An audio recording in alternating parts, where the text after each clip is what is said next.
ರಾಜ್ಯ ದೇಶ ವಿದೇಶಕ್ಕೆ ಸಂಬಂಧಪಟ್ಟ ಹಾಗಿನ ಕೆಲ ಪ್ರಮುಖ ಸುದ್ದಿಯನ್ನು ಬನ್ನಿ ಕ್ವಿಕ್ ಆಗಿ ನೋಡ್ಕೊಂಬೋಣ.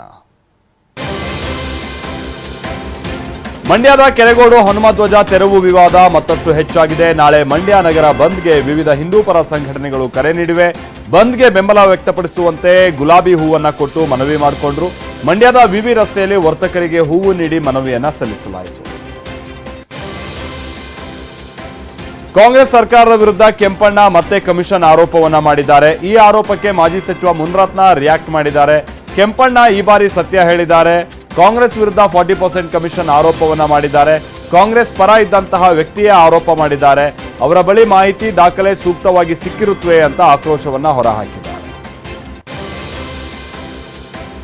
ಪಶ್ಚಿಮ ಬಂಗಾಳ ವಿಧಾನಸಭೆಯಲ್ಲಿ ಬಿಜೆಪಿ ವಿರುದ್ಧ ಸಿಎಂ ಮಮತಾ ಬ್ಯಾನರ್ಜಿ ಆಕ್ರೋಶವನ್ನ ಹೊರಹಾಕಿದ್ದಾರೆ. ಬಜೆಟ್ ಮೇಲಿನ ಚರ್ಚೆ ವೇಳೆ ಬಿಜೆಪಿ ನಾಯಕರು ಘೋಷಣೆ ಕೂಗ್ತಾ ಇದ್ರು. ದೀದಿ ಭಾಷಣಕ್ಕೆ ಅಡ್ಡಿಪಡಿಸ್ತಾ ಇದ್ರು. ಈ ವೇಳೆ ಸಿಟ್ಟಿಗೆದ್ದ ಮಮತಾ ಬ್ಯಾನರ್ಜಿ, ಇದು ಬಿಜೆಪಿ ಕಚೇರಿ ಅಲ್ಲ, ಸುಖ ಸುಮ್ಮನೆ ಗದ್ದಲ ಮಾಡಬಾರ್ದು ಅಂತೇಳಿ ಕಿಡಿಕಾರಿದ್ರು. ಬಿಜೆಪಿಗೆ ಧಿಕ್ಕಾರ ಅಂತ ಘೋಷಣೆ ಕೂಗಿದ್ರು. ಕೇಂದ್ರ ಸರ್ಕಾರದ ವಿರುದ್ಧ ರೈತರ ಹೋರಾಟ ಮತ್ತೆ ಮುಂದುವರೆದಿದೆ. ಇವತ್ತು ವಿವಿಧ ಬೇಡಿಕೆಗಳ ಈಡೇರಿಕೆಗೆ ಆಗ್ರಹಿಸಿ ರೈತರು ಬೃಹತ್ ಪ್ರತಿಭಟನೆಯನ್ನ ನಡೆಸಿದ್ರು. ದೆಹಲಿ ನೋಯ್ಡಾ ಹೆದ್ದಾರಿಯನ್ನ ತಡೆದು ಆಕ್ರೋಶ ಹೊರಹಾಕಿದ್ರು. ಕೇಂದ್ರ ಸರ್ಕಾರ ಈವರೆಗೂ ಉದ್ಯೋಗ ಭರವಸೆ ಈಡೇರಿಸಿಲ್ಲ.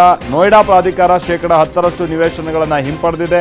ಎನ್ಟಿಪಿಸಿ ಪರಿಹಾರದಲ್ಲಿ ತಾರತಮ್ಯ ವಿರೋಧಿಸಿ ಧರಣಿ ನಡೆಸಲಾಯಿತು. ಈ ವೇಳೆ ಪ್ರತಿಭಟನೆ ನಿರತ ರೈತರು ಅಸ್ವಸ್ಥರಾದರು. ರೈತರ ಪ್ರತಿಭಟನೆಯಿಂದ ದೆಹಲಿ ಹೊರಭಾಗದಲ್ಲಿ ಬಹಳಷ್ಟು ಟ್ರಾಫಿಕ್ ಜಾಮ್ ಕೂಡ ಉಂಟಾಗಿತ್ತು.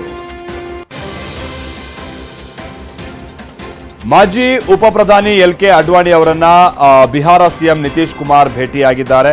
ಗುಜರಾತ್ನಲ್ಲಿ ಅಡ್ವಾಣಿ ಅವರನ್ನ ಭೇಟಿ ಮಾಡಿ ಭಾರತ ರತ್ನ ಸಿಕ್ಕಿದ್ದಕ್ಕೆ ಶುಭಾಶಯವನ್ನ ಕೋರಿದ್ದಾರೆ. ಇದೇ ವೇಳೆ ಆರೋಗ್ಯ ವಿಚಾರಿಸಿದ್ದಾರೆ. ನಿನ್ನೆಯಷ್ಟೇ ಪ್ರಧಾನಿ ಮೋದಿಯನ್ನ ನಿತೀಶ್ ಕುಮಾರ್ ಭೇಟಿ ಮಾಡಿದ್ದರು. ಇತ್ತೀಚೆಗಷ್ಟೇ ಇಂಡಿಯಾ ಮೈತ್ರಿಕೂಟದಿಂದ ಹೊರಬಂದಿದ್ದಂಥ ಬಿಹಾರ ಸಿಎಂ ನಿತೀಶ್ ಕುಮಾರ್ ಎನ್ಡಿಎ ಸೇರಿದ್ದರು. ಲೋಕಸಭಾ ಸಂಸದ ಡ್ಯಾನಿಶ್ ಶಾಲಿಗೆ ಜೀವ ಬೆದರಿಕೆ ಕರೆಗಳು ಬರ್ತಾ ಇದೆಯಂತೆ. ನಿನ್ನೆ ರಾತ್ರಿ ದುಷ್ಕರ್ಮಿಗಳು ಪದೇ ಪದೇ ಫೋನ್ಗೆ ಕರೆ ಮಾಡಿದಾರಂತೆ. ಕಾಲ್ ರಿಸೀವ್ ಮಾಡದೇ ಇದ್ದಾಗ ದೆಹಲಿಯ ಕಚೇರಿಗೆ ಕರೆ ಮಾಡಿ ಡ್ಯಾನಿಶ್ ಶಾಲಿ ಹತ್ಯೆ ಮಾಡೋದಾಗಿ ಬೆದರಿಕೆ ಹಾಕಿದ್ದಾರೆ. ನಿನ್ನೆ ಪೊಲೀಸರು ಬಂದು ಮನೆ ಪರಿಶೀಲನೆ ನಡೆಸಿದ್ದಾರೆ. ಪ್ರಕರಣ ದಾಖಲಿಸಿಕೊಂಡು ಪೊಲೀಸರು ತನಿಖೆ ನಡೆಸ್ತಾ ಇದ್ದಾರೆ. ಬೆದರಿಕೆ ಕರೆಯಿಂದಾಗಿ ಡ್ಯಾನಿಶ್ ಶಾಲಿ ಆತಂಕದಲ್ಲಿದ್ದಾರೆ.